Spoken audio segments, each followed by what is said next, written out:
we've got news. Got news. About my Cleveland Browns. We've got an oblique problem. Obliques are big deals, especially when it's your quarterback. Now, he might be fourth on the depth chart, but he was number one in the preseason game last week, and he did a great job. 138 yards, 2 touchdowns. Shedeur Sanders has an oblique injury. That is not good. I do not like this. I hate this because I want to see more reps for Shedeur Sanders. Shedeur Sanders, a projected breakout this season, has been sidelined unexpectedly. The Browns coaching staff confirmed an oblique injury significant enough to keep him out of all activity. No reps, no drills, no warm-ups. Concerns are rising about how this may affect his momentum and force adjustments to the team's plan. The focus now is his recovery timeline, the impact on his development, and the next steps for the quarterback depth chart. Browns rookie quarterback Shedeur Sanders injured his oblique during practice today, putting his status in doubt for Saturday's preseason game against the Eagles. He's the latest quarterback on Cleveland's roster who has dealt with a health issue, joining fellow rookie Dillon Gabriel and Kenny Pickett. Sanders, who is trying to fight his way up the Browns depth chart, started the preseason opener last week and threw to practice. So how concerning is this for Shedeur as he is trying to, again, make his way up the depth chart, be QB2, potentially QB1 in the future? Dillon Gabriel taking Shedeur Sanders' QB1 spot after Sanders suffers an oblique injury is more than a roster change. It signals the staff is choosing urgency over efficiency. You do not replace a quarterback operating near a 70% completion rate with one coming off a 32% outing unless the decision is driven by desperation or poor evaluation. That is not strategy, it is avoidable loss of production. The impact on accuracy, timing, and drive sustainability is clear, and the difference is apparent to anyone watching. Well, here's what we know. I mean, after practice, Kevin Stefanski, the head coach of the Cleveland Browns, was not available to the media, but I did talk to him on the field as the players were coming off, and he told me that Shedeur Sanders complained of oblique soreness during the warm-ups this morning. Shedeur Sanders' absence isn't just a gap in the lineup, it's a setback for the entire offense. He thrives under pressure and makes throws others won't attempt. When he's healthy, every pass has intent, every drive has rhythm, and opposing defenses know they're in for a long day. Replace him with Dillon Gabriel and the defense senses an opening. Corners press tighter, safeties cheat down, and linebackers blitz more aggressively because they don't expect the same timing, velocity, or accuracy. Yes. I mean, yeah, I'm a fan.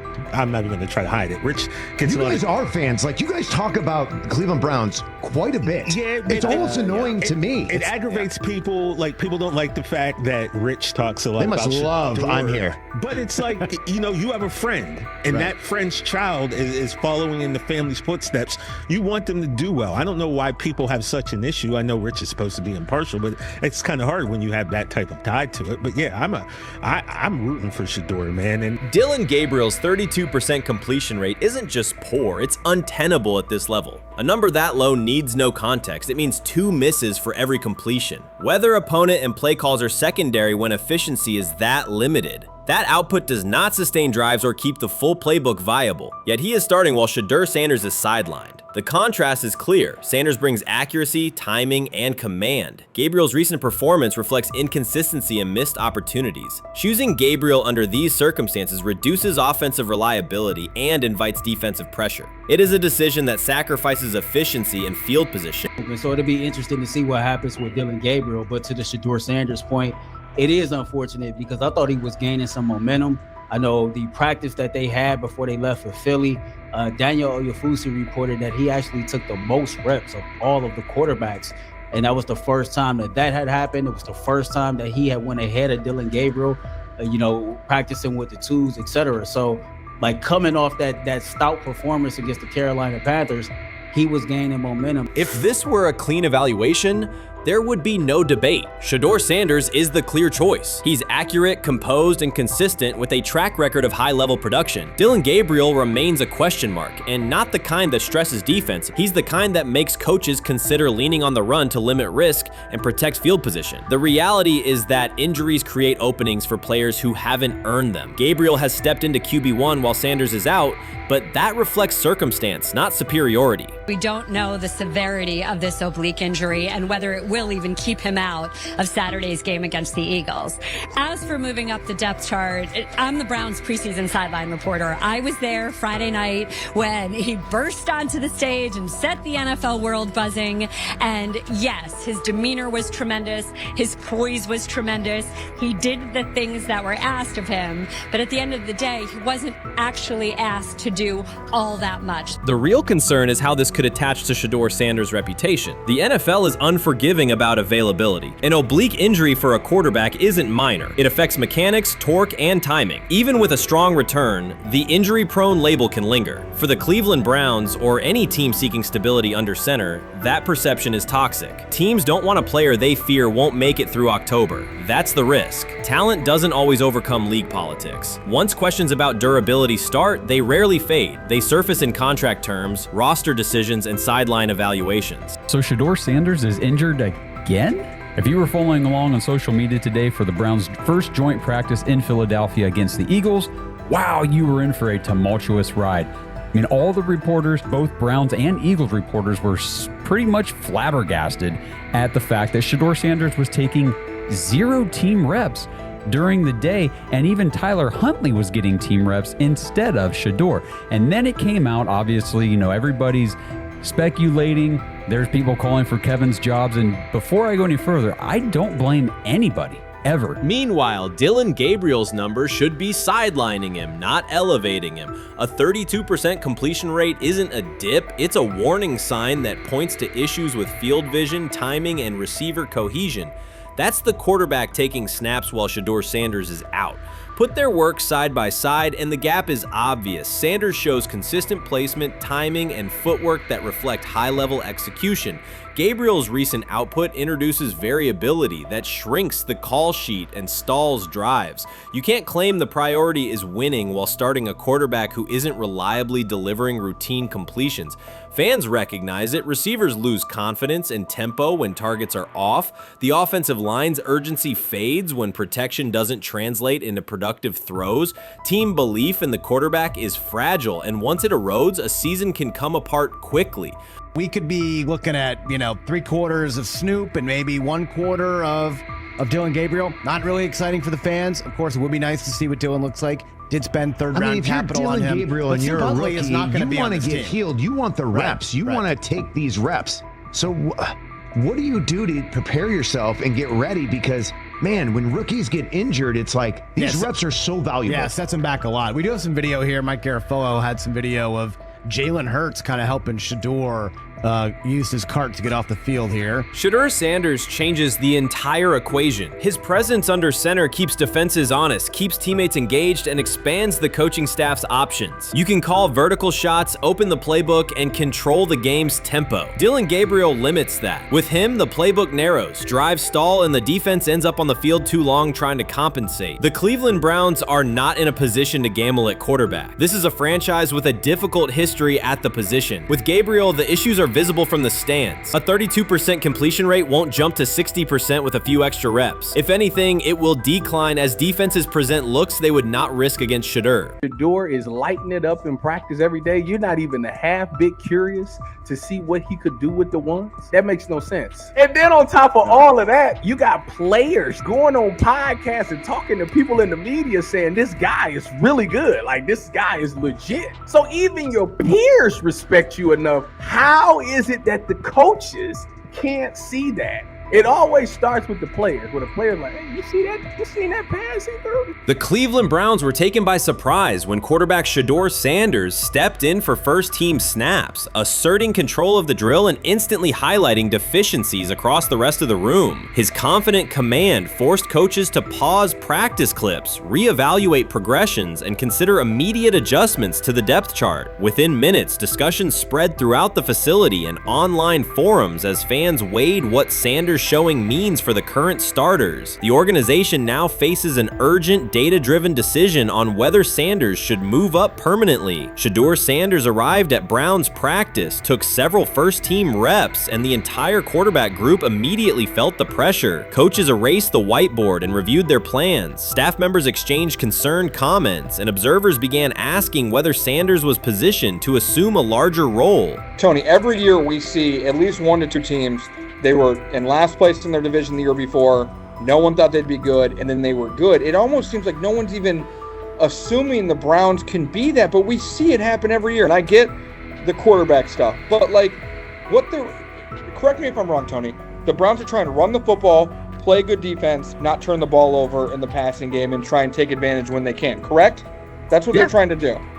That was the 2020 offense. The Cleveland Browns are still searching for stability at quarterback. Deshaun Watson is yet to deliver consistent starter-level production that justifies his contract, and each game renews doubts about whether he can regain peak form. Behind him, rookie Dorian Thompson-Robinson shows promise but remains inexperienced and unpolished. Coaches are evaluating alternatives each week and may need to adjust the depth chart if progress stalls. The roster around them is built to contend now, so ongoing uncertainty under center is increasingly costly. As we talk about, we do believe in best player available. We do believe in positional value, and we didn't necessarily expect him to be available in the 5th round, and so we love adding competition to every position room and adding him to compete with the guys that are already in there. We felt like that was the appropriate thing to do. The Browns quarterback group is unsettled. Deshaun Watson has yet to provide the reliable, high-level play his contract demands, while rookie Dorian Thompson-Robinson remains promising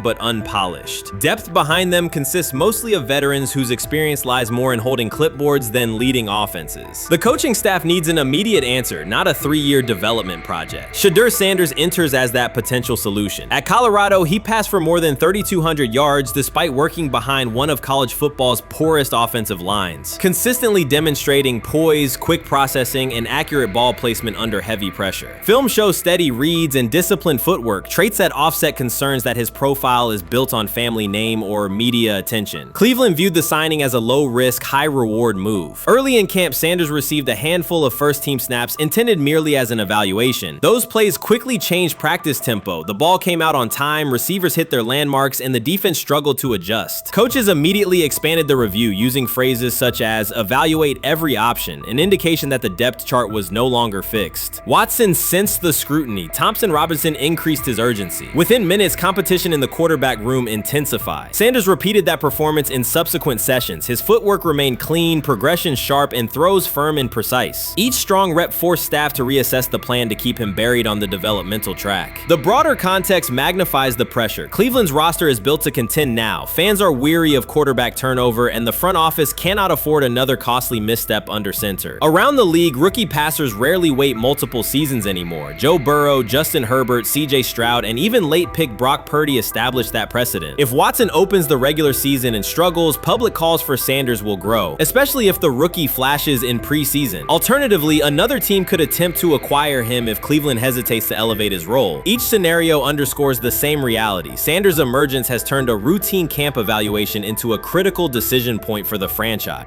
And we saw Dillon Gabriel go 11-11 with the first team, Shedeur Sanders go 11-11 with the second unit. So that was really the big wrinkle today.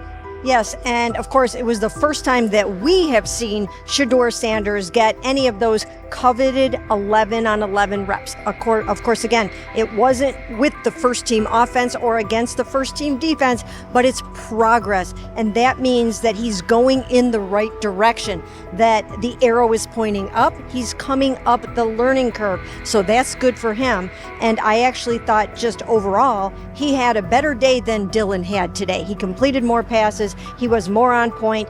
In fact, in that 11-on-11 period, he threw a near touchdown. Desperation can push franchises toward aggressive decisions, especially when their quarterback options appear unconvincing or outdated. One scenario now emerging is that Sanders earns enough confidence to take full preseason reps with the starters, forcing Cleveland to revisit a depth chart it believed was settled at the beginning of July. His practices demonstrate that the excitement around him is grounded in measurable performance. Accurate, high-velocity passes against first-team defenses, and confident command of the huddle. Each strong outing also heightens league-wide interest. Rival scouts adjust evaluations, and general managers revisit their notes, aware that a viable young quarterback may soon become available. Inside the facility, the personnel staff must balance short-term results with long-term roster planning, knowing that an early move could reshape salary cap allocations and locker room dynamics. The pressure on Watson and Thompson Robinson escalates accordingly. Both must produce visible progress to maintain their current roles. Cleveland's recent history shows how quickly promising quarterback situations can devolve into controversy. The franchise has turned potential breakthroughs into organizational turmoil before, so observers remain cautious about how this competition will unfold. Many observers declared Deion Sanders was finished. They argued that his public style attracted unnecessary attention, that his health had deteriorated too far, and that his coaching career was approaching an abrupt conclusion. They misread his resolve. When speculation intensified, Sanders did not schedule a press conference or issue a formal statement. Instead, he released a short video recorded at his Texas home, walking alongside recording artist Lil Wayne. The footage established two facts. Although Sanders still walks with a limp, he remains active, and he intends to return to the sideline. Reports from USA Today and ESPN confirm that Sanders had temporarily left Colorado to recover from a significant, undisclosed medical condition. He lost 14 pounds and missed several summer practices, leading to widespread debate about his future. Unofficial sources suggested complications related to previous blood clot issues, but no official diagnosis was provided. Throughout Sanders' absence, numerous media outlets framed his situation in crisis language, frequently questioning whether he would coach again. By comparison, when coaches such as Lincoln Riley paused their duties for health or family reasons, coverage emphasized understanding and patience, an imbalance that reflects a common difference in how high-profile black coaches are treated. Sanders' silence was not a retreat, it was a period of recovery. During rehabilitation, he relied on family, faith, and trusted colleagues, yet stayed connected to his program through brief online updates. The video with Lil Wayne demonstrated that he retained strong support from influential friends, countering narratives that portrayed him as isolated or on the verge of retirement. The visual evidence showed that his setback is temporary, and that he remains determined to lead Colorado into the forthcoming season. Since accepting the Colorado position, Sanders has dramatically elevated the program's national standing. He first drew national attention to Jackson State and the broader HBCU football landscape, then moved to Boulder and transformed a one-win team into a central storyline in college athletics. His approach, combining hip-hop culture, direct communication, and open expressions of faith, has challenged conventional expectations for head coach behavior. Each step forward has been met with heightened scrutiny. His time at Jackson State was labeled a publicity stunt, his departure for Colorado was framed as abandoning HBCU culture, and his social media presence has been cast as distraction from traditional coaching responsibility. Critics often magnify Sanders' missteps and question his motives, while comparable actions by other coaches receive neutral or sympathetic coverage. Showings of enthusiasm from Brett Favre and disciplinary intensity from Nick Saban are celebrated as competitive passion, yet Sanders' displays of confidence are frequently labeled arrogance. The discrepancy illustrates deeper biases rather than differences in performance. Sanders' success challenges entrenched expectations of how a college football leader should look, speak, and act, especially a black coach who refuses to downplay his identity. During his convalescence, Sanders maintained close communication with his staff and athletes, reinforcing the standards he had established: discipline, accountability, and belief. The program's daily messaging continued to emphasize preparation and resilience, signaling that Sanders' influence persists even when he is away from campus. Athletes echoed his mantras during workouts, confirming that his leadership extends beyond physical presence. Sanders acknowledges the seriousness of his medical challenge, but has refused to let it define him. He has publicly discussed leaning on scripture and prayer, explaining that his purpose as a mentor, father, and coach extends beyond personal adversity. In that context, the video of him walking in the Texas sun was less a strategic media effort than a straightforward demonstration of continued commitment to his team and mission. Colorado still requires Sanders' vision. Prior to his arrival, attendance was low, national media attention was minimal, and recruiting momentum had stalled. Sanders' leadership brought renewed energy, authentic identity, and higher standards of accountability. Players who previously lacked representation in college football leadership found a coach who shares, affirms, and elevates their cultural background. Sanders supplements conventional coaching priorities, scheme, fundamentals, and execution with empowerment initiatives that cultivate self-confidence and authenticity. As preseason camp approaches, Sanders intends to resume full involvement, even if medical recovery remains ongoing. His presence is expected to restore on-site leadership, stabilize the locker room, and direct media coverage toward on-field progress. For Sanders, the objective extends beyond compiling wins and includes completing a cultural transformation that expands how success and leadership are defined in modern college football. Those who predict his decline overlook the underlying traits, faith, perseverance, and purpose that have supported Sanders throughout his career. Doubts, rumors, and disproportionate scrutiny have followed him from playing days into coaching, and he has consistently responded with results. His current health setback is another obstacle, not a conclusion. The broader initiative he leads, centered on authenticity, opportunity, and high standards, continues. When Sanders returns to the sideline, it will mark the next stage of a movement he has guided from Jackson State to Boulder. The recent period of quiet has been strategic rather than passive. Instead of defending himself in daily briefings, Sanders focused on rehabilitation, remote program oversight, and family support. Each brief social media message reinforced a consistent theme: faith and preparation.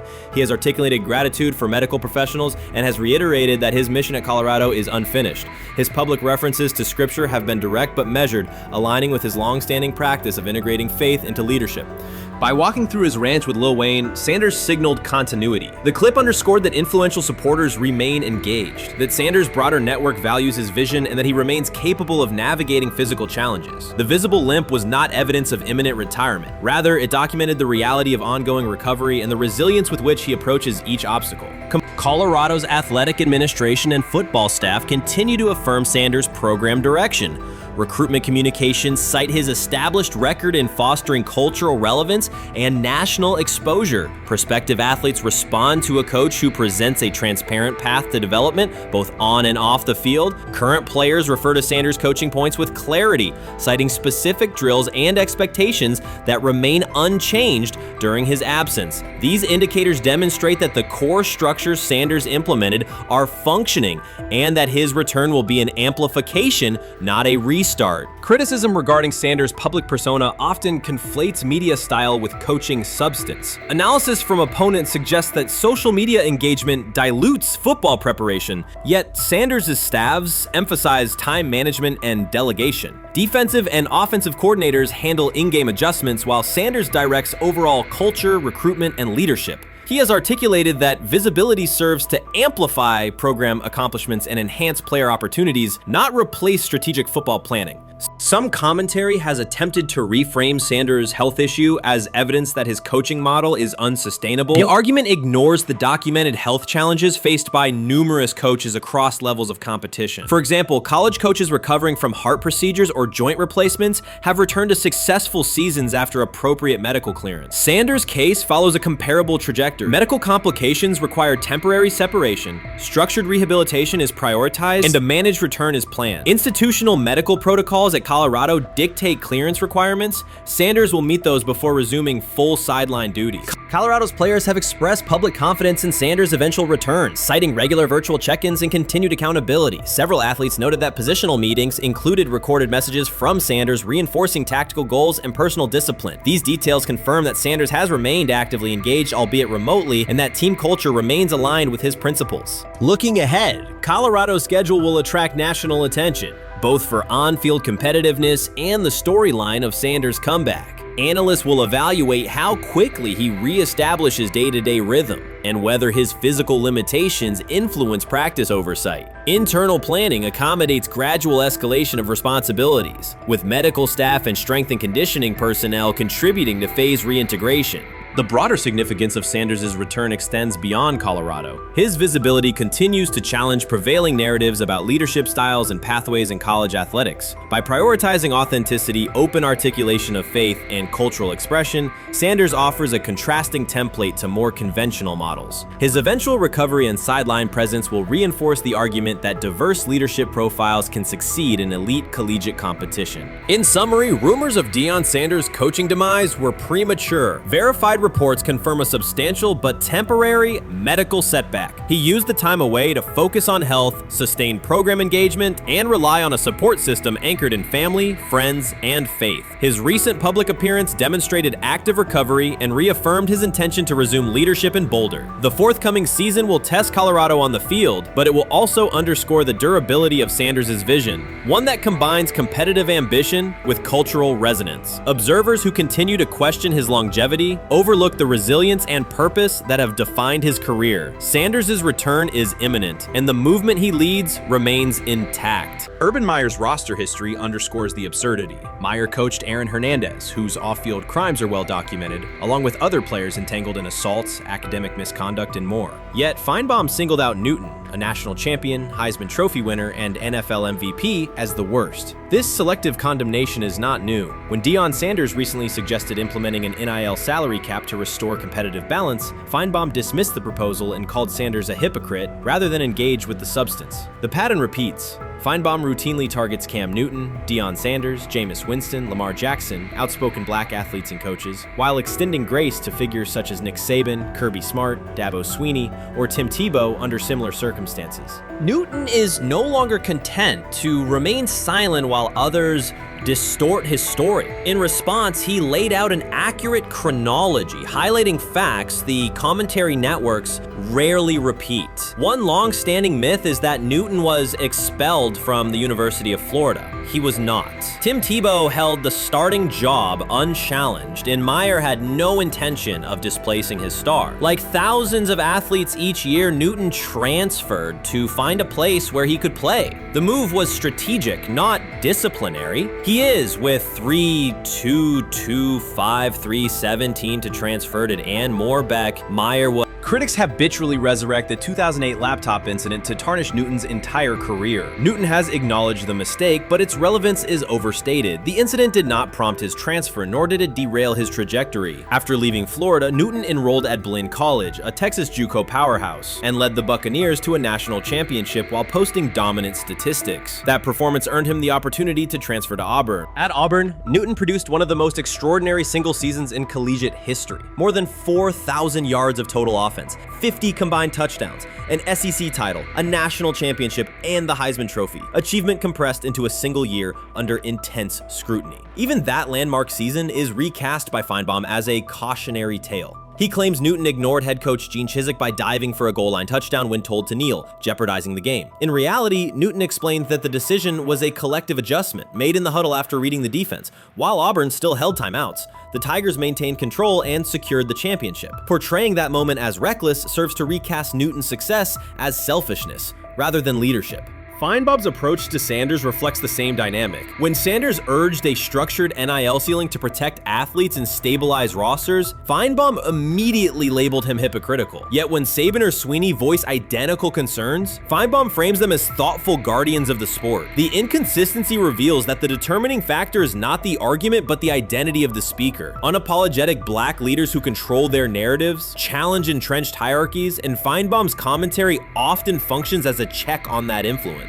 Newton countered Feinbaum's latest attack with a concise statement. "You're lying, Paul. Please stop." Behind those words lay a broader indictment of the media machinery that weaponizes half-truths. By calling Newton the worst player Meyer coached, Feinbaum was seeding doubt among fans, front office evaluators, and future historians. Newton, now an established media presence and entrepreneur, no longer depends on traditional outlets to correct the record. He reminded audiences of three essential truths. He departed Florida on his own terms, he led Auburn with support from coaches and teammates, and he captured every major accolade available in college and professional football without conforming to prescribed expectations. An unspoken rule lingers in American sports discourse. Black athletes may excel, but must do so quietly, gratefully, and without highlighting systemic inequities. Newton broke that expectation early by celebrating with unreserved joy, answering questions candidly, and refusing to minimize his personality. For some commentators, that confidence is reinterpreted as arrogance. Feinbaum's repeated attempts to undermine Newton follow a familiar script of policing behavior rather than analyzing performance. Yet, legacy rests not in a pundit soundbite, but in tangible achievements and public memory.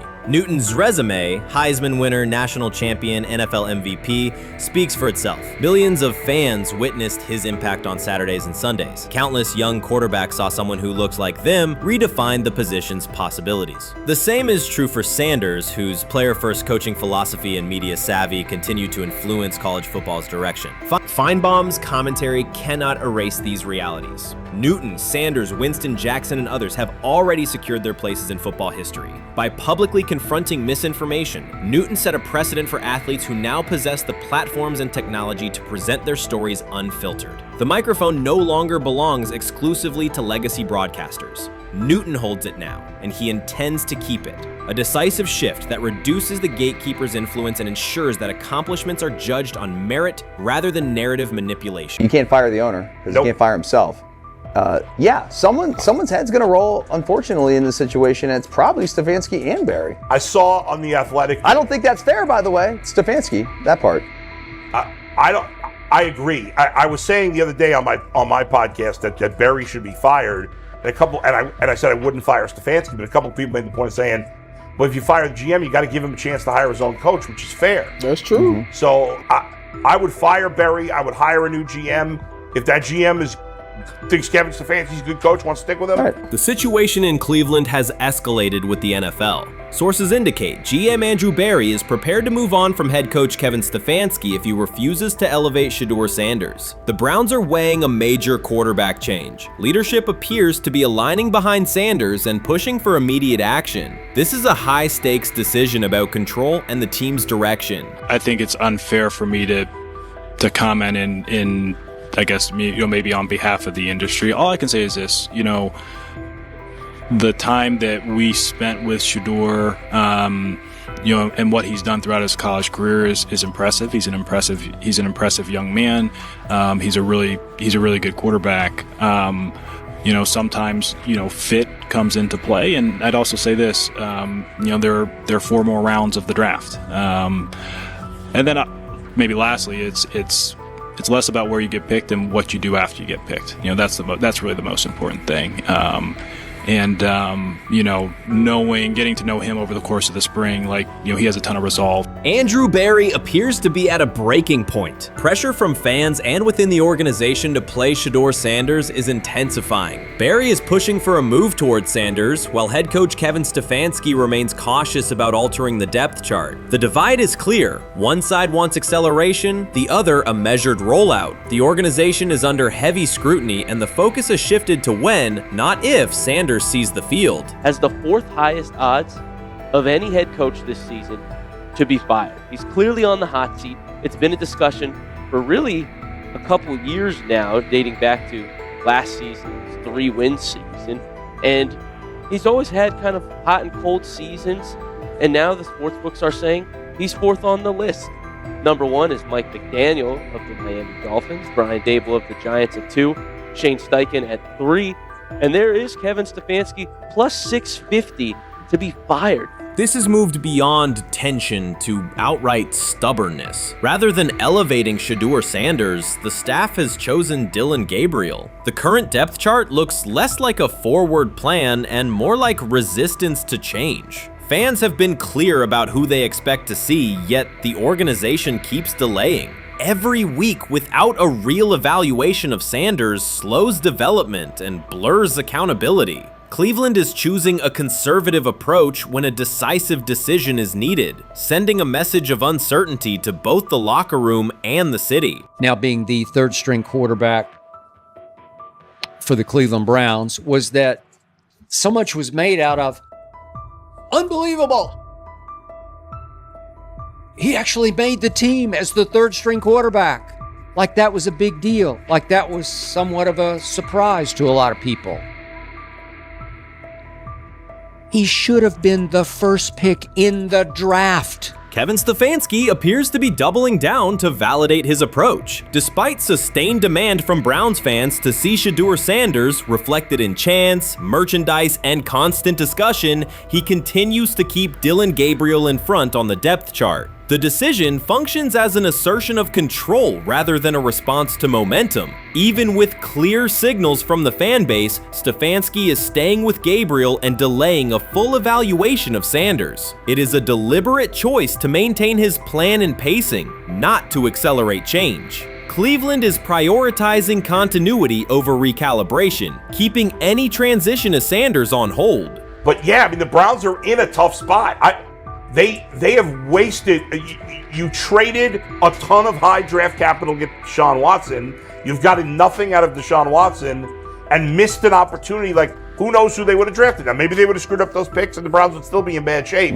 Andrew Berry is likely frustrated watching Dillon Gabriel default to conservative throws while the offense stalls. From a football perspective, this appears to be the hill Kevin Stefanski is choosing to stand on. Keeping Gabriel ahead of Shedeur Sanders has limited the unit's explosiveness and prevented a full evaluation of a higher ceiling option. Drives end quickly, field position flips, and momentum is lost while Sanders remains on the sideline. Fan patience is wearing thin. Each ineffective series intensifies criticism and shifts scrutiny toward the coaching staff's criteria for the depth chart. With every additional snap for Gabriel, the decision reads less like an open competition and more like rigid adherence to a plan that isn't producing results. The optics are clear. A dynamic quarterback sits while a cautious approach keeps the offense in neutral. If this continues, accountability questions will grow inside and outside the building. What performance benchmarks keep Gabriel ahead of Sanders? When will Sanders receive first-team reps in live situations to allow a fair comparison? The front office must decide whether to preserve continuity or pivot toward a timely assessment of Sanders. The longer the current approach stays in place, the more it signals stubbornness rather than adaptation, and the more pressure mounts to realign the plan with on-field output.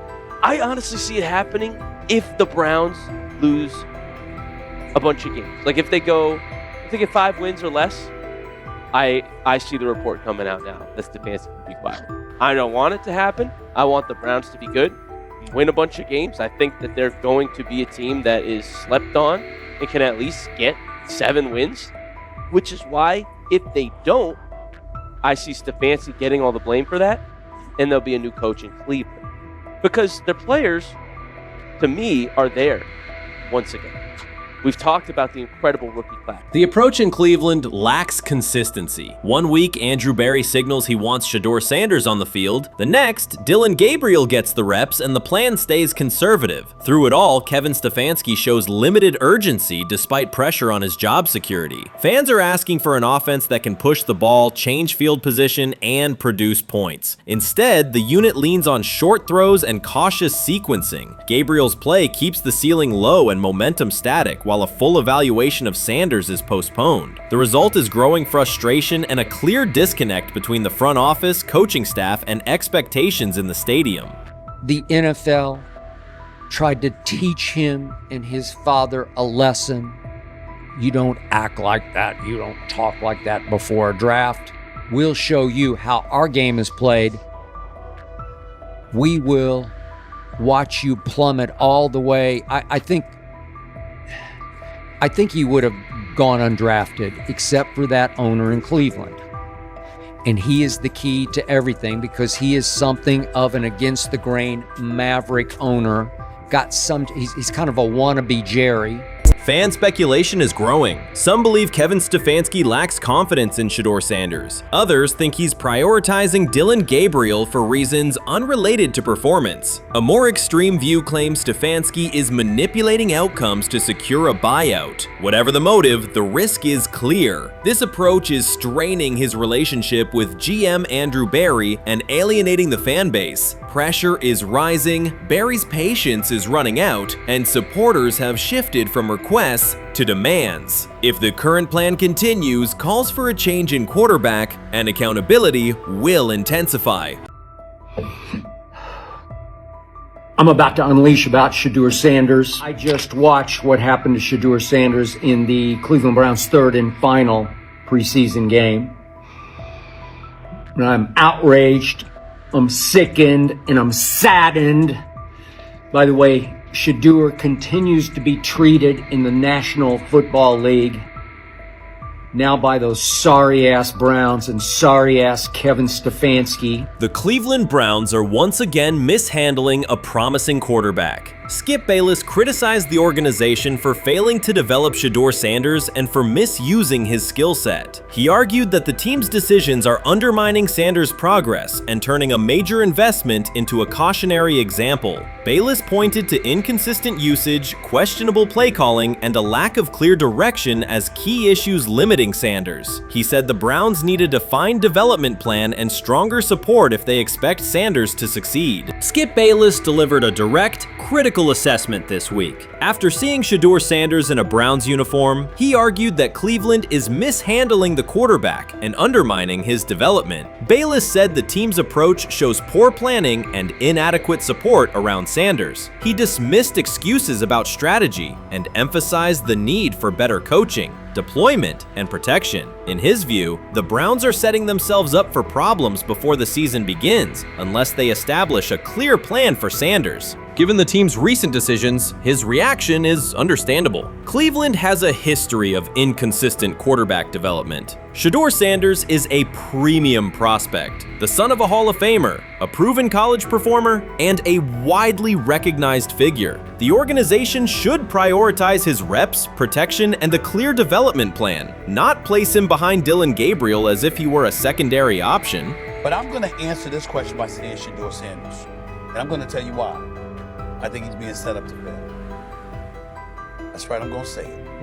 Okay. Here we are on national television, right? There's been 11 practices, if I remember correctly. He's been starting against he's been playing against the third unit. He's fourth on the depth chart. And then suddenly you throw him into the start line, and he hasn't had any reps for the first team at all. Think about that. So you just gonna throw him to the wolves like that, huh? I mean, you know, if he had first team snaps in practice. Yet here we are. Cleveland has one of the most publicized prospects and is handling him like a depth piece. The broader issue is the franchise's long record of quarterback instability and inconsistent development. That history colors every move they make. When the Browns draft a quarterback, fans don't anticipate a long-term answer. They brace for another reset. Shedeur Sanders should be treated as a priority, not as an afterthought behind Dylan Gabriel. Let's give him a chance. Let's give him a chance with the play calling. You know you have an offensive line that isn't playing that well. So what do? Why not just play the short game so he can get the ball out of his hands very fast to run a competent goddamn offense? Outside of that, Shedeur has to be better in understanding that the offensive line that you're working with right now is not adequate.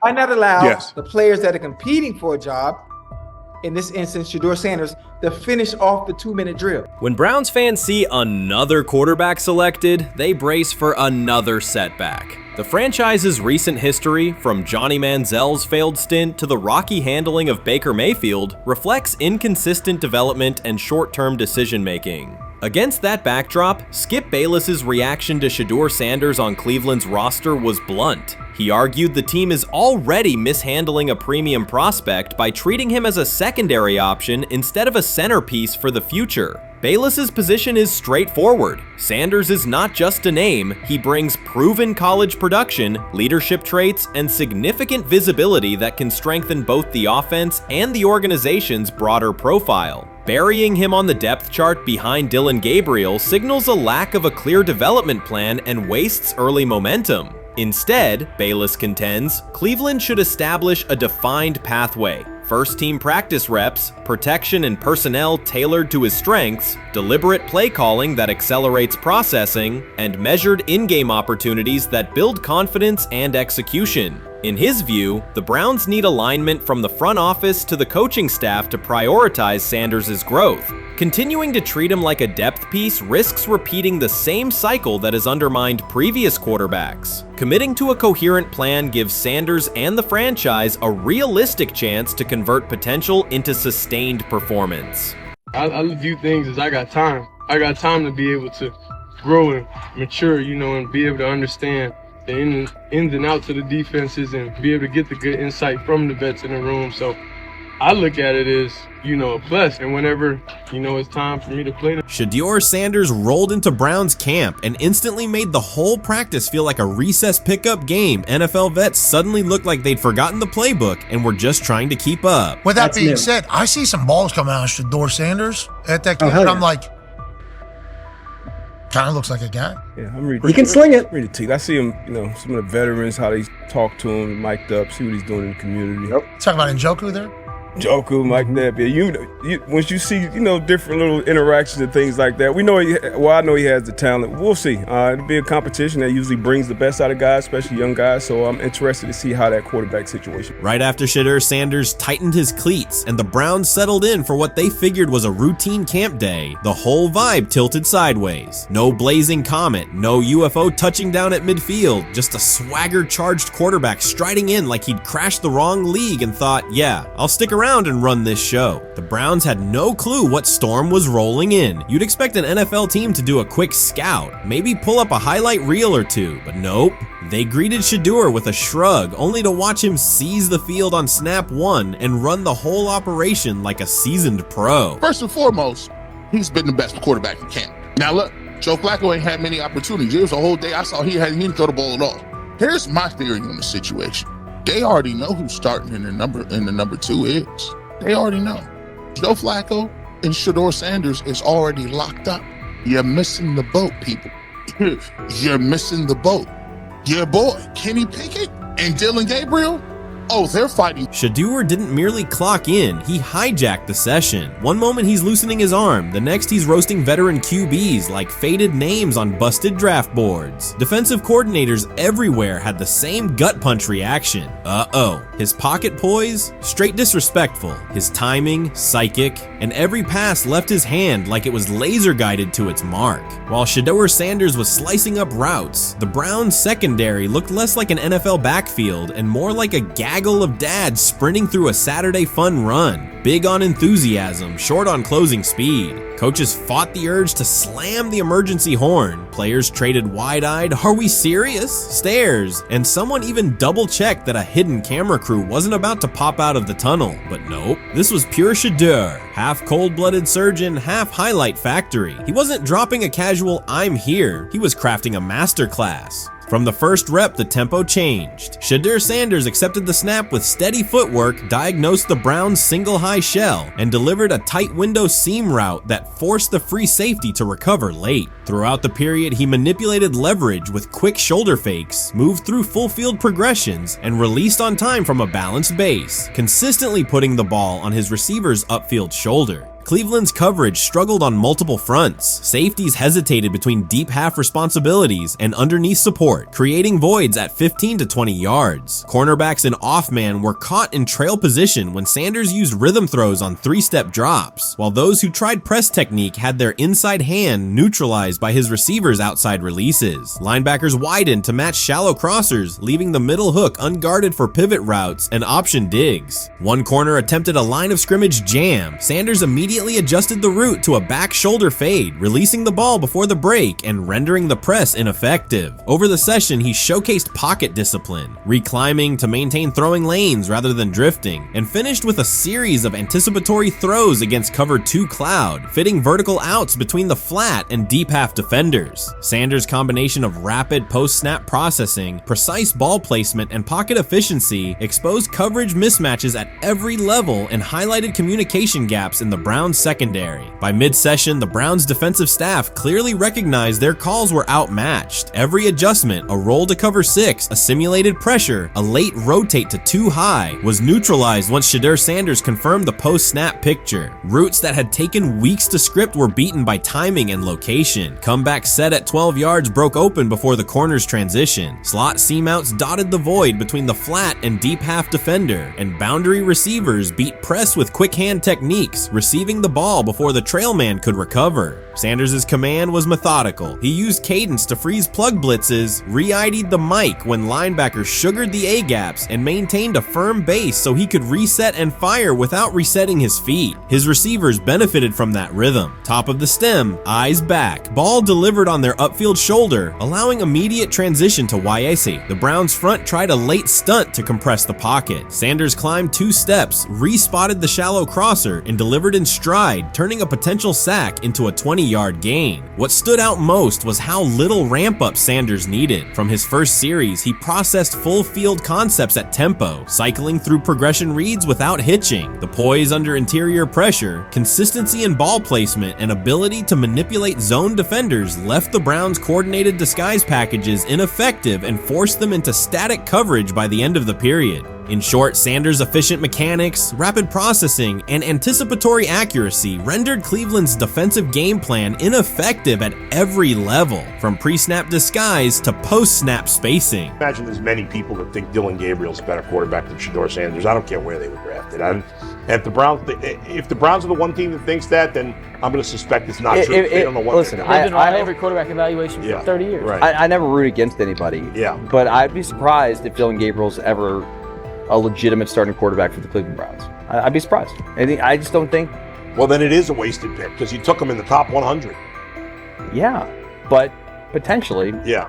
May get away with it because of Shedeur. An edge rusher chirped at Shedeur Sanders between snaps, hoping to shake his rhythm. On the very next play, Sanders answered with a 30-yard laser, a deep dig from the boundary side that split the single high safety and the trailing corner. He hit the top of a 5-step drop, kept a firm base, and delivered on time to the receiver's outside shoulder, turning what should have been a routine rep into a sudden change explosive. From that moment on, every coverage wrinkle the Browns tried, rotating from cover 3 to quarter half, flashing a Tampa 2 shell, mugging both A-gaps, was met with a precise counter. When corners pressed, Sanders adjusted the route to a back shoulder fade. When safeties widened, he checked to a glance post. When linebackers bailed, he found the running back on a delayed option out of the backfield. Even late simulated pressures couldn't move him off his spot. He simply climbed, reset his feet, and fired. As Cleveland's defenders rotated through checks, Sanders manipulated them with cadence and eye discipline. He froze weak side safeties long enough to create intermediate windows, then feathered the ball into those lanes before help could arrive. When the Browns finally dropped 7 and matched every route, Sanders tucked the ball and converted 2 separate 3rd and 6 situations on the ground, reminding everyone that his mobility is as calculated as his arm. By the end of the session, the defensive coordinator's call sheet looked obsolete. Sanders had neutralized blitz looks, exposed spacing issues in zone, and forced the unit into static base coverage just to survive the period. It wasn't a camp drill anymore. It was a clinic on timing, processing speed, and controlled aggression, delivered snap after snap by a quarterback who never needed a warm-up lap to own the field. They never planned on taking him. The problem is,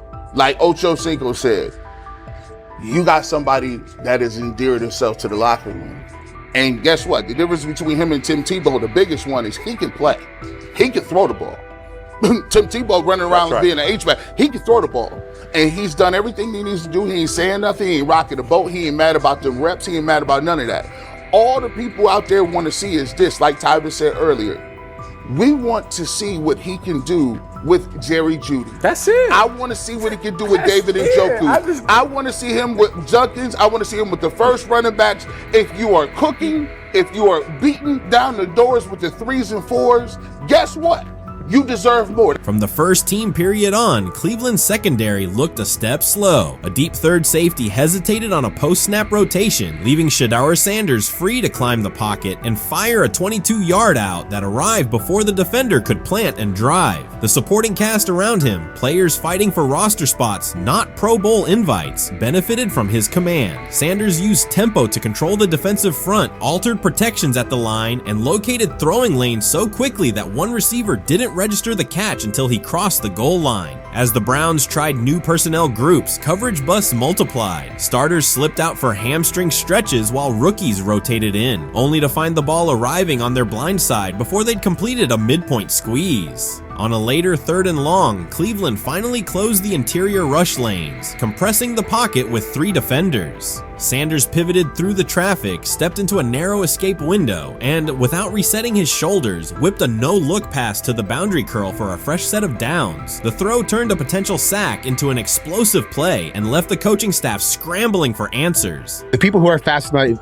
by Shedeur for whatever reason, whether it's his play, I guess, last year was kind of fun. If you're just like a guy who grew up like loving Deion Sanders and passed that love on down to your kids, I can see why you're like that.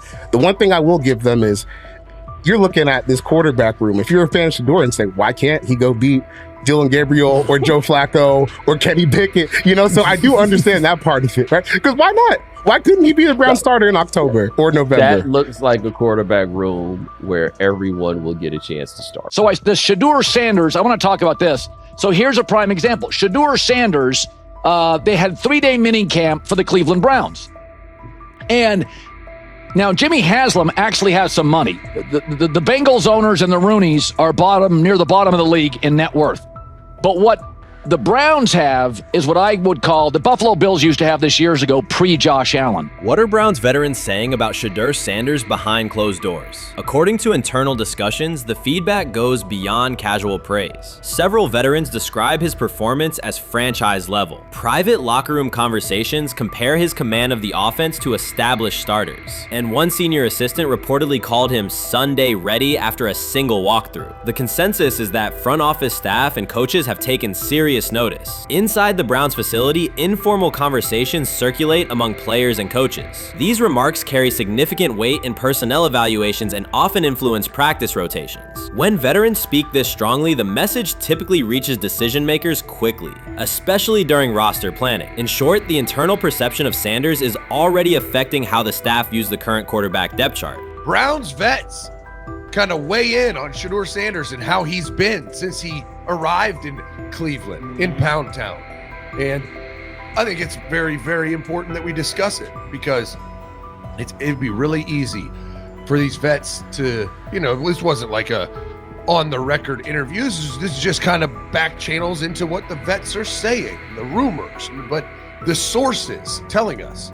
And we have a couple quotes, but Shedeur Sanders, Cleveland Browns, it seems like it's going well. And it's almost like you don't want to talk about it. At the center of the growing internal buzz is Shedeur Sanders, the rookie who entered Berea with late-round expectations but is being discussed privately as a potential long-term starter. This is not a routine camp tale about an extra arm taking practice snaps. Sanders has seasoned teammates, players with playoff mileage, quietly reassessing his ceiling. Observers who overlook these conversations risk missing one of Cleveland's most deliberate personnel moves in years. Sanders is not on the roster because of his surname. The Browns reviewed their quarterback depth, weighed costs, and chose a controlled, development-oriented option they believe can stabilize the position. His presence is already changing practice dynamics. Veterans notice his pocket awareness, adjust routes to his timing, and acknowledge that he processes coverage at an advanced level for a first-year player. Leadership patterns in the huddle feel different. Sanders delivers with precision and composure that challenge defenders to reevaluate their calls. The strategic upside is clear. A 4-year rookie contract offers cap flexibility while other franchises cycle through expensive stopgaps. Coaches and front office staff view Sanders as a calculated investment, not a publicity experiment. Outside chatter still focuses on Joe Flacco's age or Kenny Pickett's development. Inside the facility, however, veterans pause film sessions to dissect Sanders' ball placement and progression speed. Position coaches highlight clips where he works through reads decisively and delivers on time, traits rarely attributed to rookies. Sanders' confidence is measured rather than theatrical. He moves as though the NFL tempo is familiar, and that calm spreads across the roster. Experienced defenders are rechecking the depth chart and asking if the quarterback competition is tighter than publicly acknowledged. Great kid, and whether it's a following that he's earned, I mean, that's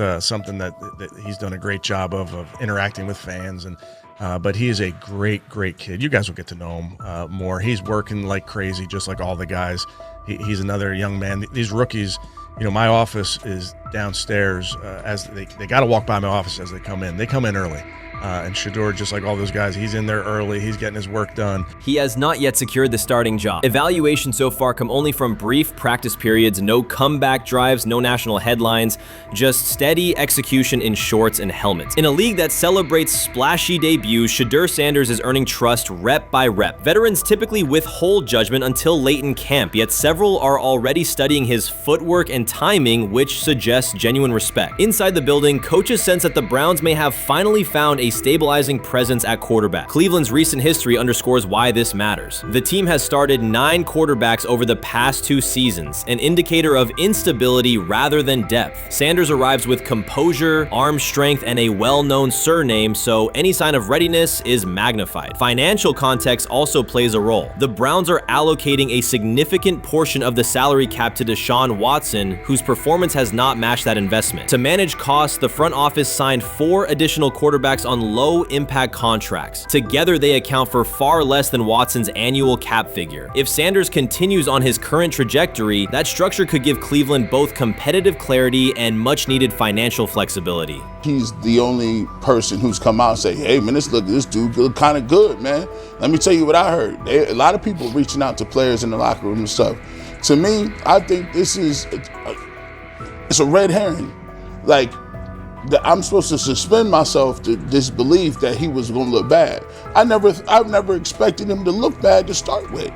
The 5th round quarterback stuff, that's involving perceptions, pre-draft analysis, and other teams. Cleveland's veterans have endured every kind of quarterback turmoil, poor reads, major injuries, shaken confidence, and sideline disputes. When a young quarterback like Shedeur Sanders steps in and appears composed rather than overwhelmed, people notice. The attention comes not just from coaches and reporters, but from the linemen and defensive leaders who have watched previous backups struggle. They are not exchanging doubts, they are sharing nods of approval. Sanders demonstrates instinctive pocket awareness, reliable accuracy, and steady poise, qualities that quickly circulate through team conversations. After years of instability under center, the Browns need someone who can remain calm and effective deep into the season. Although expectations have fallen over time, genuine interest is growing. Praise is coming from teammates who rarely commend anyone unless his performance demands it. The rumors have ended. The decision is public. Cleveland Browns owner Jimmy Haslam has informed every level of the organization that unless an unforeseen injury intervenes, Shedeur Sanders will start at quarterback in week 1. The announcement is not an informal suggestion or a quiet push in the background. It is a direct order. Multiple independent reports, amplified most visibly by Colin Cowherd,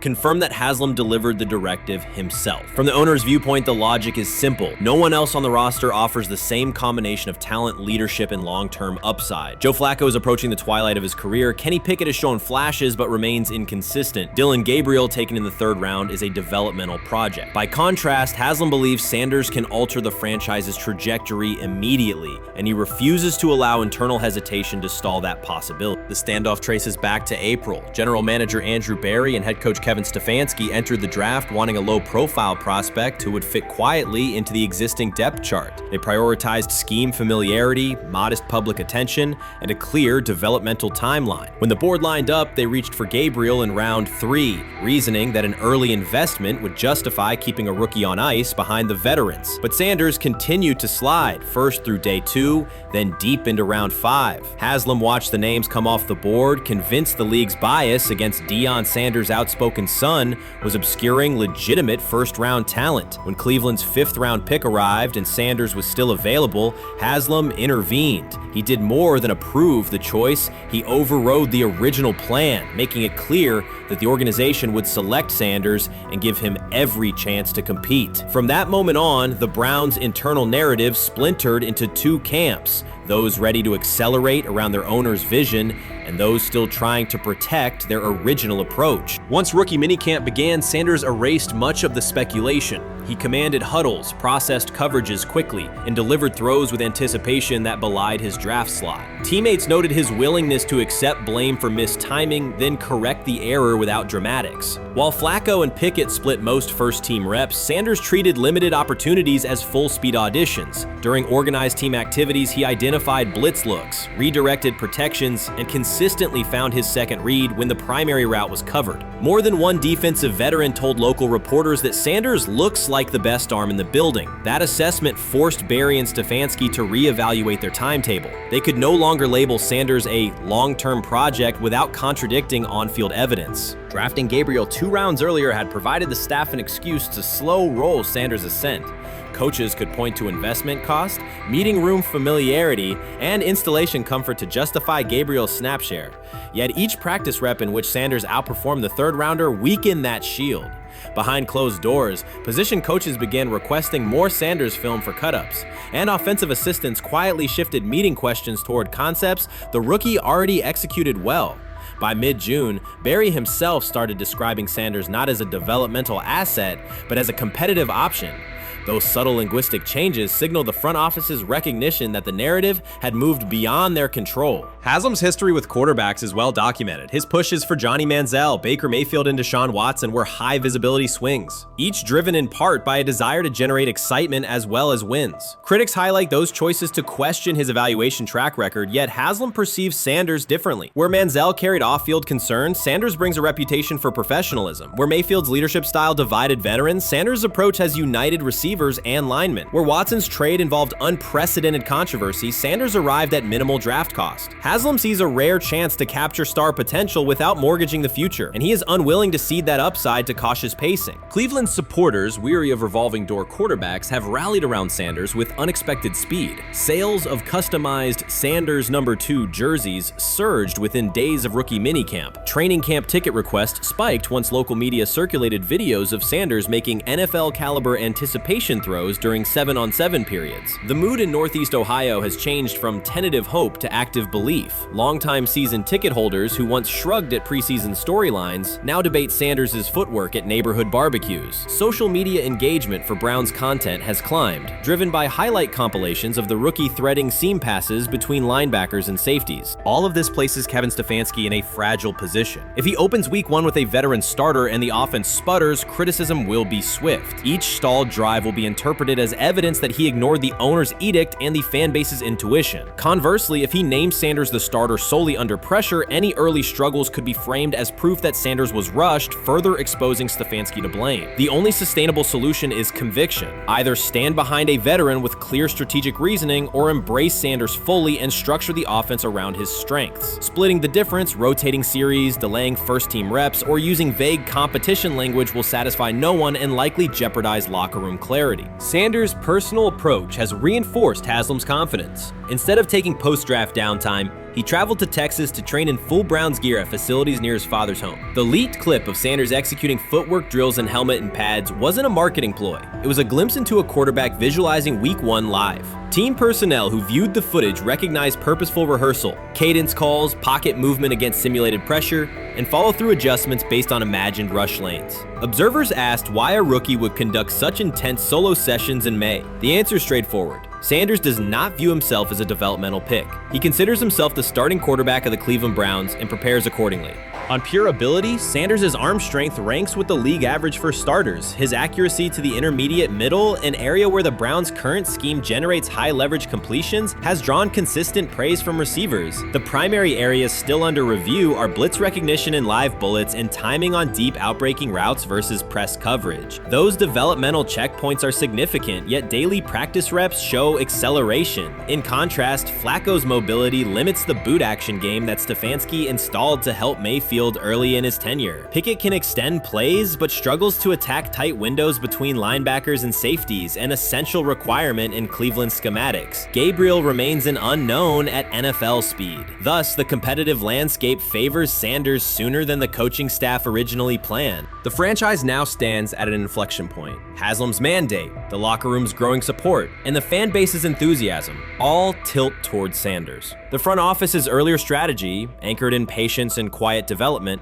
is increasingly untenable. Barry's shift in messaging indicates grudging alignment, but final authority over the depth chart rests with the coaching staff, unless ownership directly intervenes on game day decisions. A move rare but not unprecedented in the NFL. Should Stefanski align with the owner and name Sanders the starter before preseason concludes, he can claim proactive vision and tailor the offense through training camp. Should he resist and open with a veteran who falters, he risks rapid loss of credibility and possibly his position. Either path carries pressure, but only one aligns with the momentum sweeping through the building. For 2 decades, the Browns have cycled quarterbacks without securing a stable star. Each new hope, whether draft pick or trade acquisition, has collapsed under injuries, inconsistency, or organizational disarray. The possibility that Sanders could finally anchor the position is not merely a football storyline. It is a potential cultural reset for a fan base defined by resilience. Haslam's insistence reflects that awareness. Cleveland needs a leader who can win on Sundays and project confidence every other day of the week. Sanders has shown he can shoulder expectations without retreating from scrutiny. That trait, more than arm talent alone, is why the owner views him as indispensable. Voluntary workouts transition to mandatory minicamp next week. If Sanders receives a substantial share of first-team snaps, observers will interpret it as the staff's acknowledgement that the competition is tilting decisively.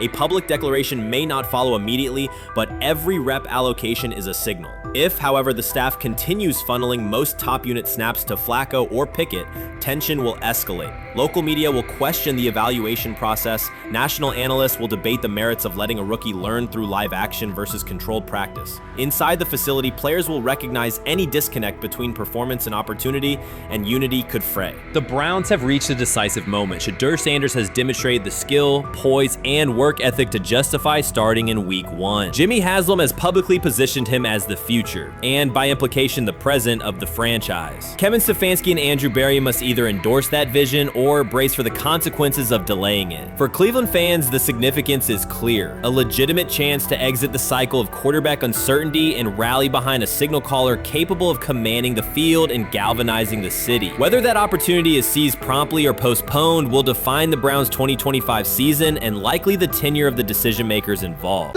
Honestly, guys notice it more when you're out winning games, right? If Cleveland starts off in a bad start, they're not doing well, and all of a sudden Shedeur or Dylan Gabriel are doing well in 7-on-7. They're throwing dimes. And practice drills, the number one defense can't stop them.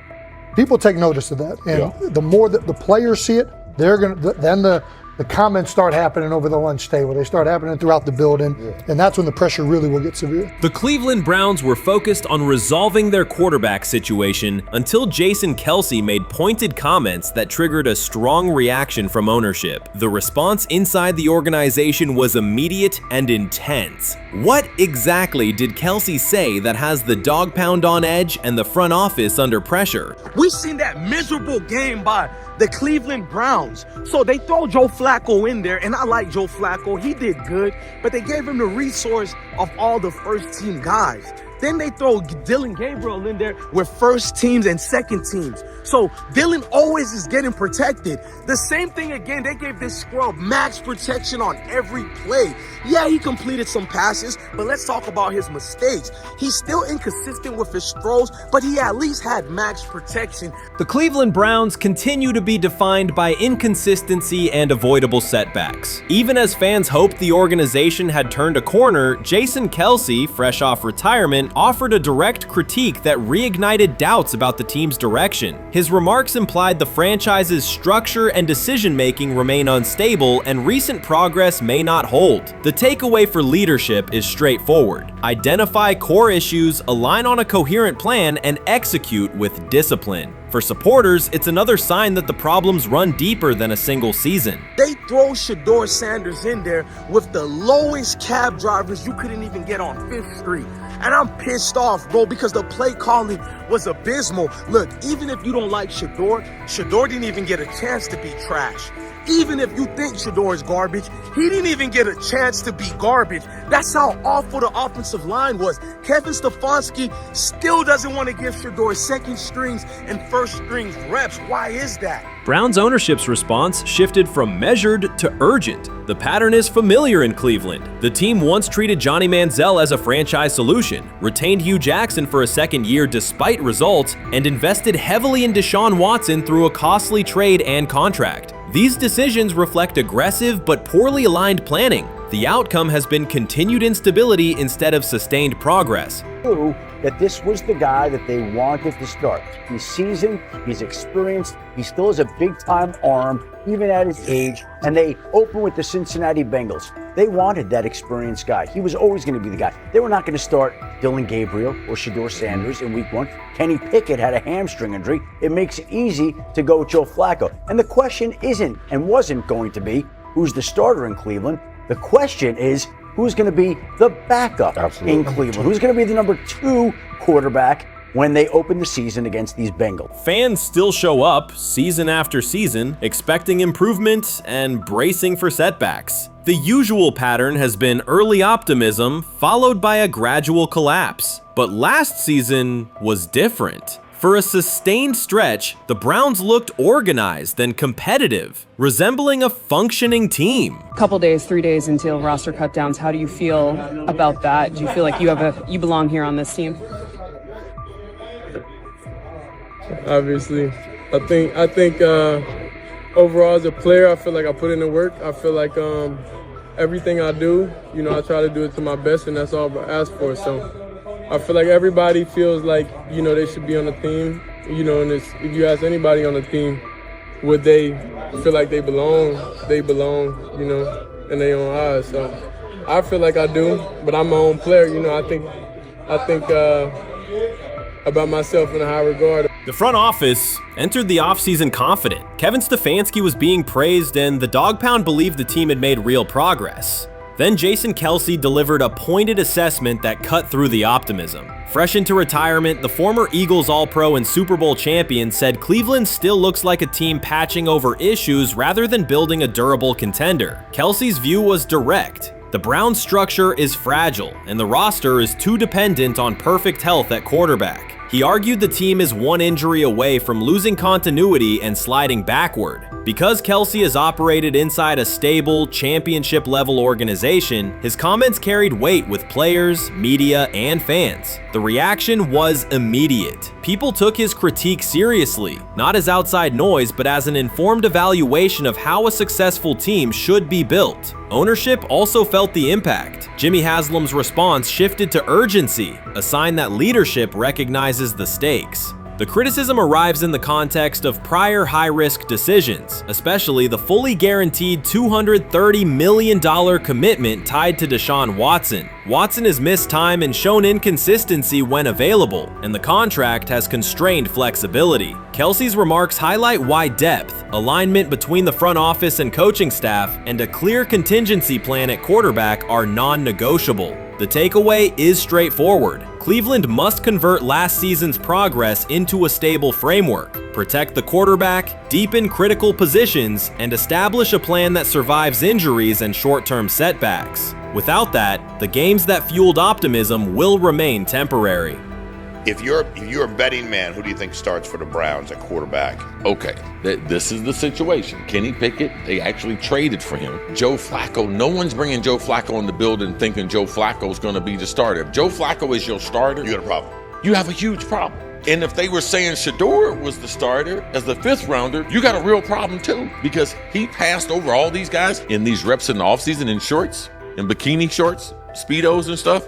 Like, no. That kind of stuff. So I'm not that surprised when you put down a 3rd round pick on a quarterback. You do believe he has a certain skill set. Jason Kelce stated the obvious. Cleveland committed to a quarterback who hasn't played at an elite level in years, and Joe Flacco's playoff run didn't change the long-term outlook. Ownership appeared more upset that the criticism was public than by the substance of the critique. Many fans agreed. They've seen this pattern before. Rosters age, injuries are inevitable, and when a single contract dominates the cap, one setback at quarterback can undermine the entire season. Kelce's broader point was about structure. The Browns prioritized the high-cost, uncertain starter over depth and contingency. The late-season surge masked issues that remain: limited cap flexibility, thin depth at key positions, and an offense that lacks a credible Plan B.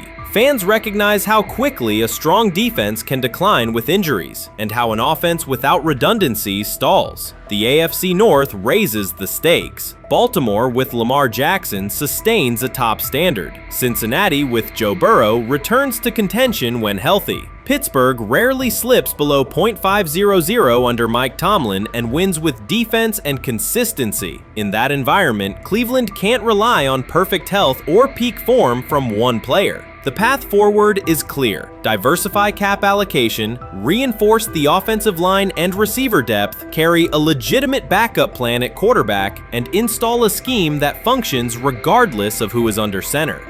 Given what we saw yesterday with Shedeur Sanders, somebody on the Cleveland Browns is 100% getting fired, probably by the end of this year. The person who's probably going to end up getting fired is Kevin Stefanski, because I know that he didn't want Shedeur Sanders on the team. It was Andrew Berry who made that pick. You can't really go against your GM. Bad things happen in this situation. But Shedeur Sanders is not without fault for what we saw yesterday. This is the play that we saw yesterday that has the internet just exploding, where Shedeur Sanders took like a 24-yard sack. Half of the internet is saying that this is all Kevin Stefanski's fault. Cleveland showed progress last season, but the underlying concerns remain. Jason Kelce highlighted them directly. The Browns' long-term plan is fragile, cap-constrained, and overly dependent on perfect health at quarterback. His comments focused attention on structural issues, roster depth, continuity in coaching, and a sustainable offensive approach, rather than a single hot streak. That criticism resonated because it reflected what many around the league already see. Ownership leadership's reaction underscored the sensitivity. Jimmy Haslam has presided over frequent coaching and quarterback changes, and external scrutiny carries weight when it comes from a respected veteran with championship experience. Kelsey's remarks reinforce that last year's Joe Flacco stretch was a short-term solution, not a foundation. The team still needs a durable plan that can withstand injuries and inconsistency. The practical takeaway is clear: stabilize the system, diversify cap usage, and build depth at key positions so the offense functions regardless of who is under center. That includes a coherent development pathway for younger talent such as Shedeur Sanders, with defined practice reps, protection, and scheme alignment. Kelsey didn't say anything outrageous. He articulated the gap between a brief surge and a credible long-term contender. Have the faith of a mustard seed, right? Because this is the greatest resurrection since Jesus the Christ, right? Like at some point, Joe Flacco was thinking about getting into TV, right? Joe Flacco didn't have a job, and then now you not only come back and start for the Cleveland Browns late in the 2023 season, but they came back around to you. You're now the day one starter for a franchise that just 2 years ago was in the playoffs. The Browns' quarterback situation remains unsettled. Deshaun Watson was expected to be the long-term answer, but injuries and inconsistent play have prevented him from reaching an elite level. When the team turned to Joe Flacco after Watson's season deteriorated, Flacco immediately lifted the offense and produced results that highlighted the gap between expectations and reality. That a 39-year-old late addition could outperform a $230 million starter was not just a short-term surprise, it raised fundamental questions about roster construction and evaluation. Quarterback depth has been fragile, and the late-season surge masked broader structural problems. Jason Kelsey's remarks made that clear. Cleveland is vulnerable if the starter is unavailable, cap flexibility is limited, and the offensive plan lacks a stable contingency. His critique drew attention to leadership and planning as much as on-field performance. Jimmy Haslam's strong reaction reflects the pressure on ownership.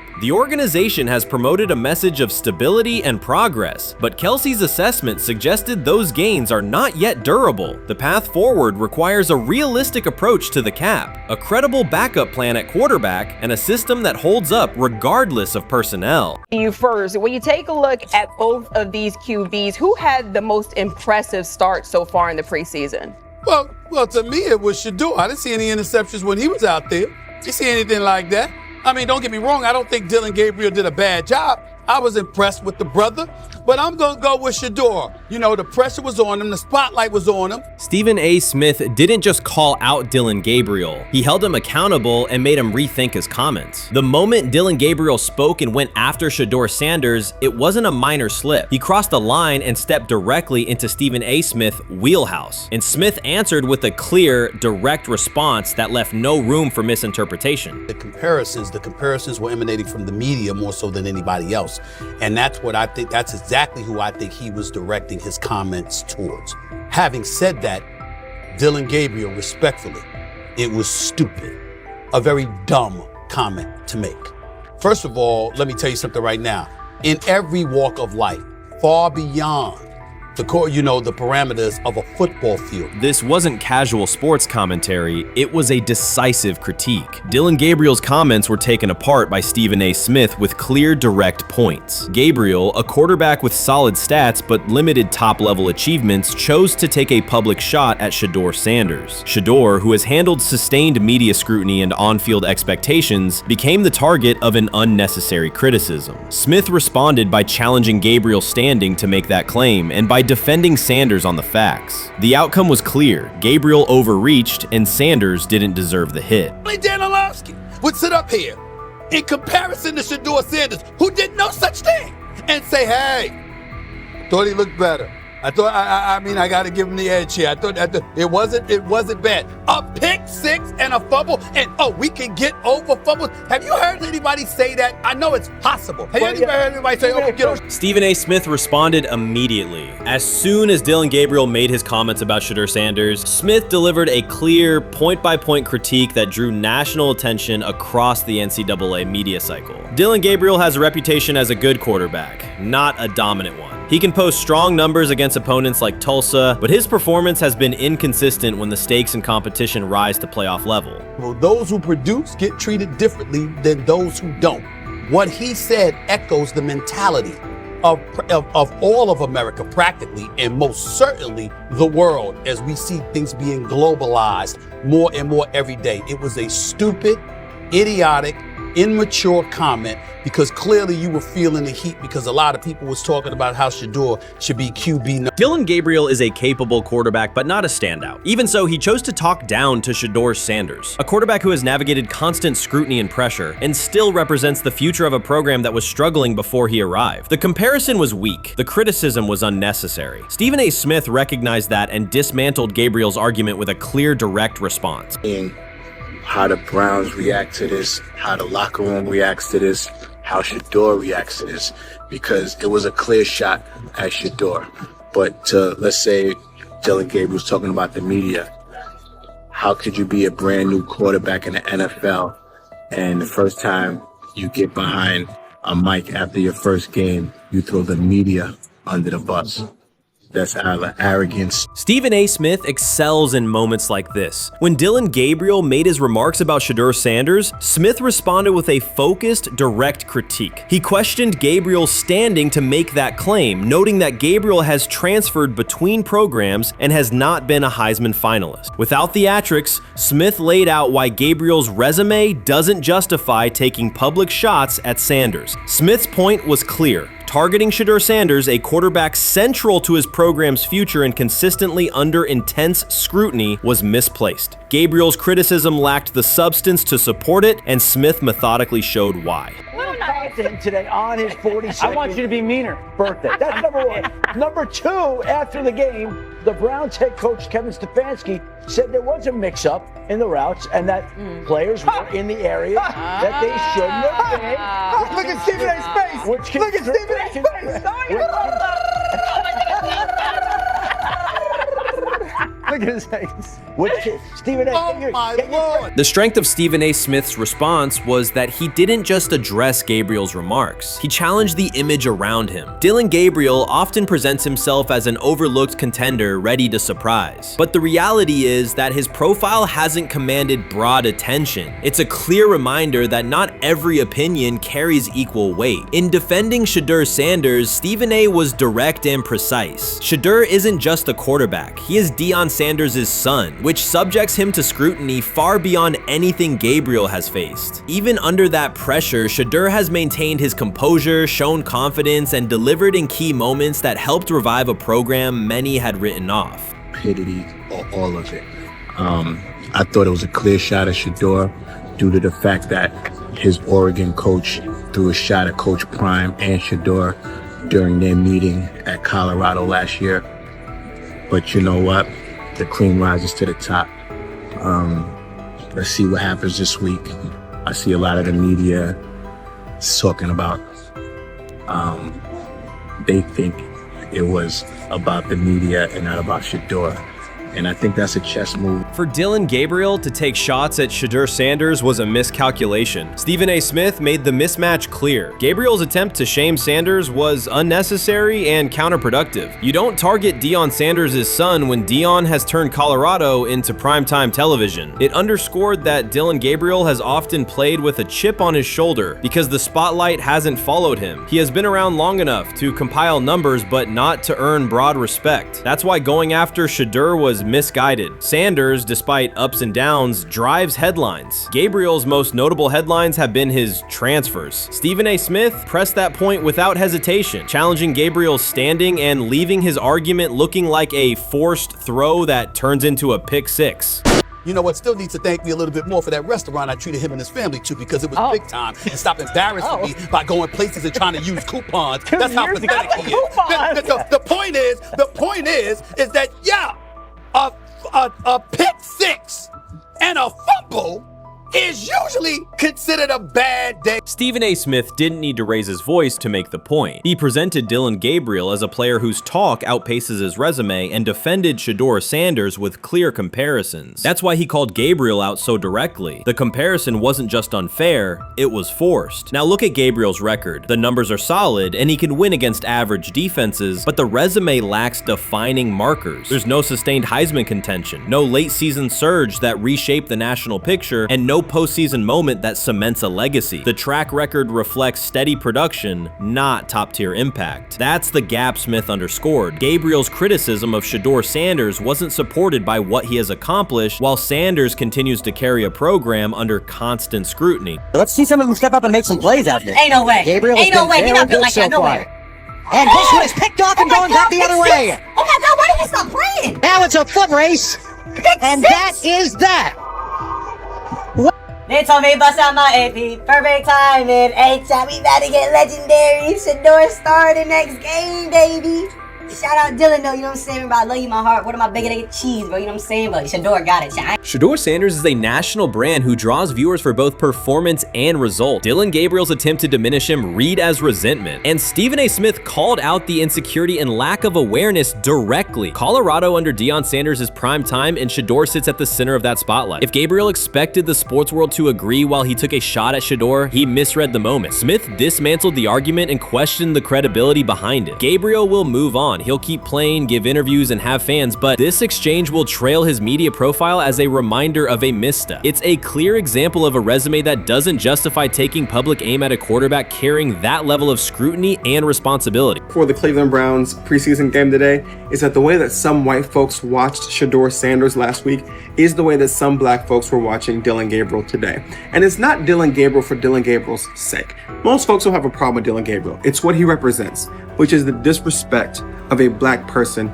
for no other apparent reason than they are a confident black person. Dillon Gabriel thought he was aiming up. Instead, he was placed back among quarterbacks who are good but not great. Stephen A. Smith made the central point. Dillon Gabriel doesn't shape the conversation. Sports are about narrative as much as numbers, and Gabriel's story doesn't move the culture, while Shedeur Sanders does. Smith highlighted that contrast clearly. By the end, Gabriel's credibility had taken a measurable hit. The critique was decisive and sent a broader message to any player considering public shots at Shedeur Sanders. If you step into that debate, you will be held to a higher standard and your resume will be tested. Dillon Gabriel learned that the hard way. You can't fire the owner because he can't fire himself. Yeah, someone's head's going to roll, unfortunately, in this situation. It's probably Stefanski and Barry. I saw on The Athletic. I don't think that's fair, by the way. Stefanski, that part.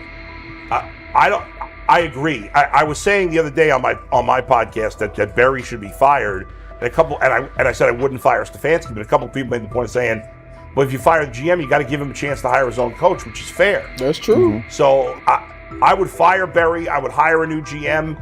If that GM thinks Kevin Stefanski's a good coach, wants to stick with him. Right. The situation in Cleveland has escalated with the NFL. Sources indicate GM Andrew Barry is prepared to move on from head coach Kevin Stefanski if he refuses to elevate Shedeur Sanders. The Browns are weighing a major quarterback change. Leadership appears to be aligning behind Sanders and pushing for immediate action. This is a high-stakes decision about control and the team's direction. I think it's unfair for me to comment in I guess, maybe on behalf of the industry. All I can say is this, the time that we spent with Shedeur, and what he's done throughout his college career is impressive. He's an impressive young man.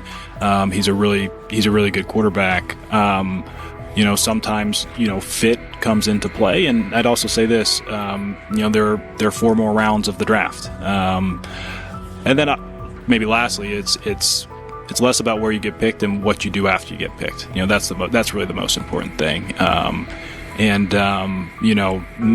Getting to know him over the course of the spring, he has a ton of resolve. Andrew Barry appears to be at a breaking point. Pressure from fans and within the organization to play Shedeur Sanders is intensifying. Barry is pushing for a move towards Sanders, while head coach Kevin Stefanski remains cautious about altering the depth chart. The divide is clear. One side wants acceleration, the other a measured rollout. The organization is under heavy scrutiny, and the focus has shifted to when, not if, Sanders sees the field. Has the 4th highest odds of any head coach this season to be fired. He's clearly on the hot seat. It's been a discussion for really a couple years now, dating back to last season's 3-win season.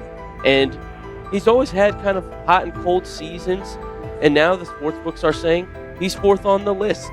Number 1 is Mike McDaniel of the Miami Dolphins, Brian Dable of the Giants at 2, Shane Steichen at 3, and there is Kevin Stefanski plus 650 to be fired. This has moved beyond tension to outright stubbornness. Rather than elevating Shedeur Sanders, the staff has chosen Dylan Gabriel. The current depth chart looks less like a forward plan and more like resistance to change. Fans have been clear about who they expect to see, yet the organization keeps delaying. Every week without a real evaluation of Sanders slows development and blurs accountability. Cleveland is choosing a conservative approach when a decisive decision is needed, sending a message of uncertainty to both the locker room and the city. Now, being the third string quarterback for the Cleveland Browns, was that so much was made out of unbelievable.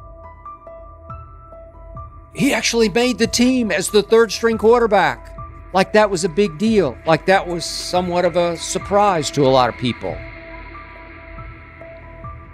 He should have been the first pick in the draft. Kevin Stefanski appears to be doubling down to validate his approach. Despite sustained demand from Browns fans to see Shedeur Sanders reflected in chants, merchandise, and constant discussion, he continues to keep Dylan Gabriel in front on the depth chart. The decision functions as an assertion of control rather than a response to momentum. Even with clear signals from the fan base, Stefanski is staying with Gabriel and delaying a full evaluation of Sanders. It is a deliberate choice to maintain his plan and pacing, not to accelerate change. Cleveland is prioritizing continuity over recalibration, keeping any transition to Sanders on hold. But yeah, I mean, the Browns are in a tough spot. They have wasted.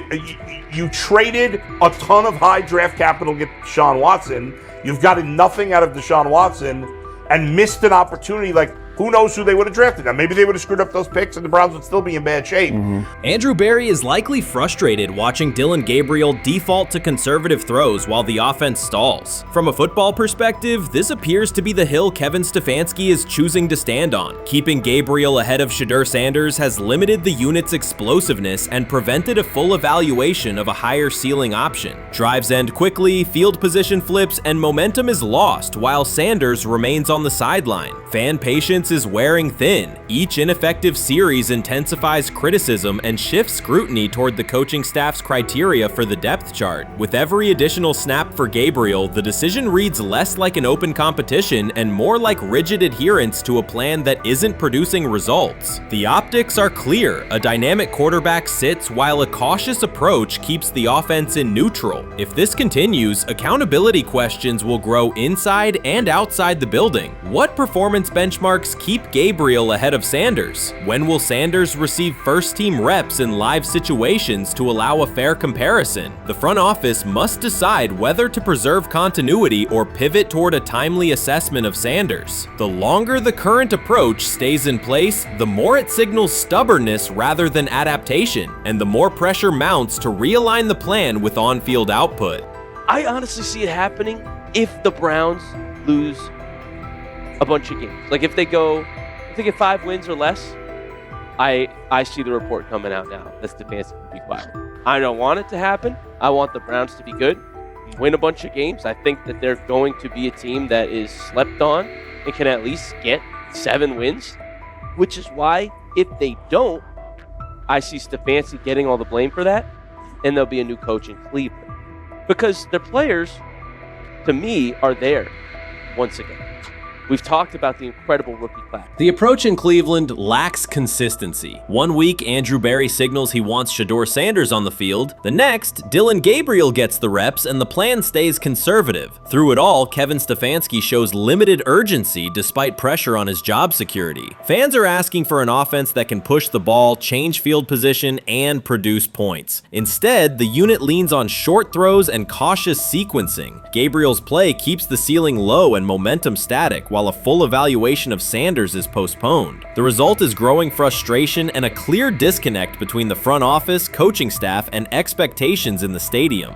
The NFL tried to teach him and his father a lesson You don't act like that. You don't talk like that before a draft.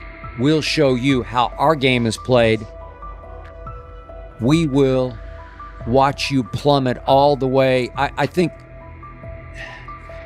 he would have gone undrafted except for that owner in Cleveland.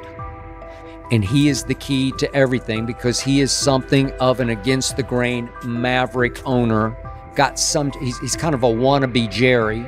Fan speculation is growing. Some believe Kevin Stefanski lacks confidence in Shedeur Sanders. Others think he's prioritizing Dillon Gabriel for reasons unrelated to performance. A more extreme view claims Stefanski is manipulating outcomes to secure a buyout. Whatever the motive, the risk is clear. This approach is straining his relationship with GM Andrew Berry and alienating the fan base. Pressure is rising, Berry's patience is running out, and supporters have shifted from requests to demands. If the current plan continues, calls for a change in quarterback and accountability will intensify.